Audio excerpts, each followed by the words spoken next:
the House passing its $78 billion bipartisan tax cut bill, which now heads to the Senate. The bill expands the child tax credit for low-income families and restores several business tax breaks to boost U.S. manufacturing. Wisconsin Congressman Tom Tiffany said he voted against it and joined me in the last hour. Watch.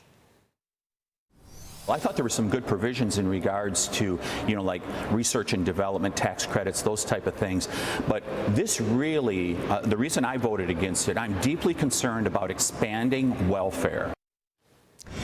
Joining me right now is Missouri Congressman and Chairman of the House Ways and Means Committee, Jason Smith. Mr. Chairman, good to see you this morning. Thanks so much for being here.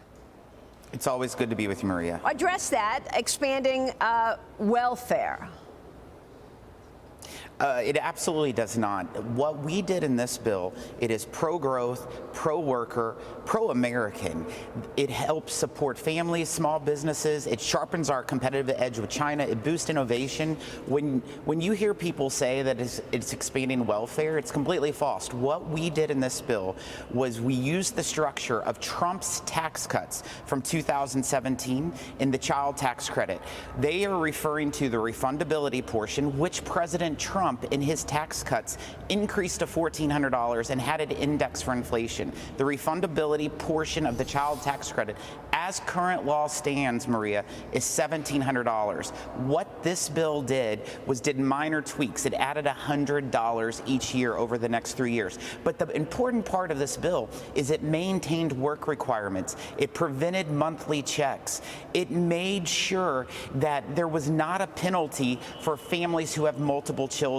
And then it created some huge tax provisions that helped businesses that will increase jobs. For example, research and development will support 21 million jobs and will bring in $70 billion worth investment. The 100% expensing provision will create more than $400 billion in investment and 73,000 jobs. And the interest deductibility provision will bring in 867,000 jobs and $58 billion in take-home wages. These were all provisions of Trump's tax cuts that have expired. We now have a huge bipartisan approach showing that Trump was right in those tax cuts. Yeah, understood. And, you say parents and Main Street communities across the country will see lower taxes, more opportunity and greater financial security after we pass this legislation. Who's seeing their taxes get cut?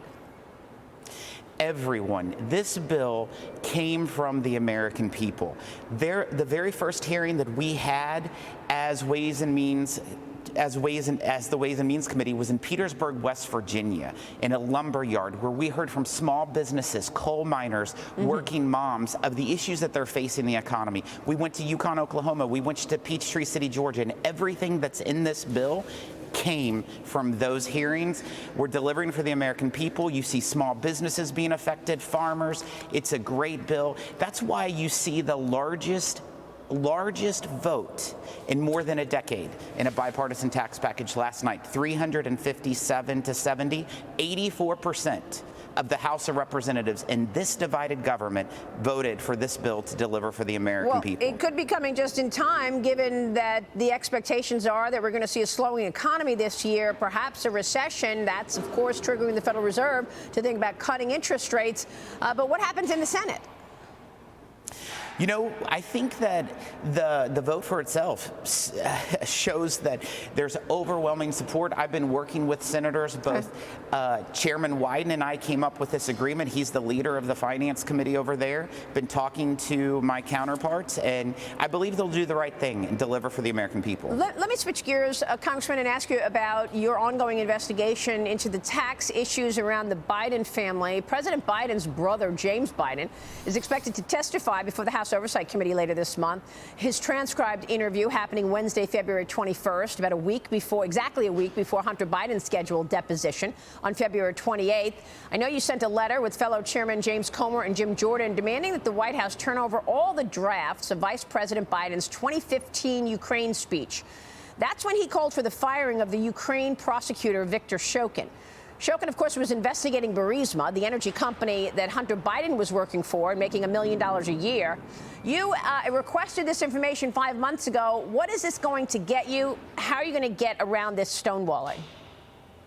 I'll tell you, the administration, President Biden, has been stonewalling our investigation from day one. That's why we did an official vote to enter into an impeachment inquiry to prevent them to be able to stonewall, and that we would have, the courts would have our back. In fact, this is an additional request because that request was prior to the impeachment inquiry vote.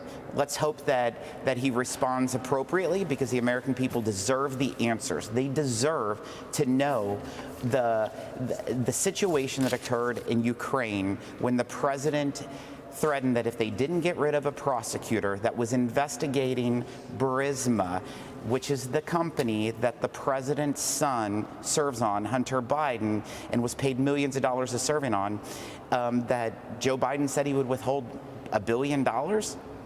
So it sounds like an official act for personal gain. Well, we've been trying to identify the areas or the situations when President Biden actually accepted money and made policy decisions. Because, you know, you and your colleagues, James Comer has said this is money laundering, this is influence peddling, this is bribery. So was this a situation, do you believe, and is that speech and those documents that you're waiting for, will that prove it for you, that the president pushed to have Viktor Shokin eliminated, fired, because he was getting paid for it by Burisma and Ukraine? This is just one of many examples that we're following the leads that follows the direction that you're just talking about right now. What we do know is that President Biden knew that his son was selling access to him throughout the world, and he did nothing to prevent that from happening, and he also benefited from it. President Biden is facing lots of pushback, not just on this potential corruption, which we are going to keep a spotlight on, but his policy decisions. One, most recently, is to halt permits for new liquefied natural gas exports.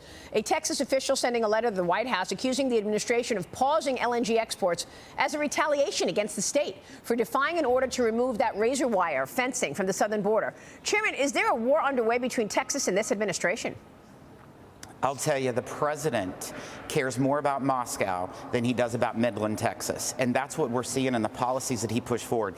In his first week in office, the war that he did on U.S. energy by the stroke of the pen has made us more dependent on foreign sources of energy who do not like us. But he's done that with the border. We've seen that. In his first week in office, by the stroke of the pen, he rescinded all the successful policies of President Trump, which has led to the invasion at the southern border. Well, have you seen text of this Senate deal? We're still waiting to find out what the heck is in this border deal that is supposed to also include money to Ukraine and possibly Taiwan and Israel, as well as put new security measures at the border. But your colleagues in the Senate want to have 5,000 illegals enter the country before anything is done about it, Congressman.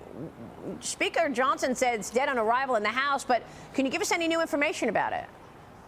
No, you're exactly right. I haven't seen any language of any bill that's being negotiated over the United States Senate because it hasn't been publicly released. And the Speaker of the House is right. It's dead on arrival in the United States House of Representatives unless it secures the border and helps protect the American homeland. Congressman, it's good to see you this morning. We'll be watching your work. We so appreciate your time.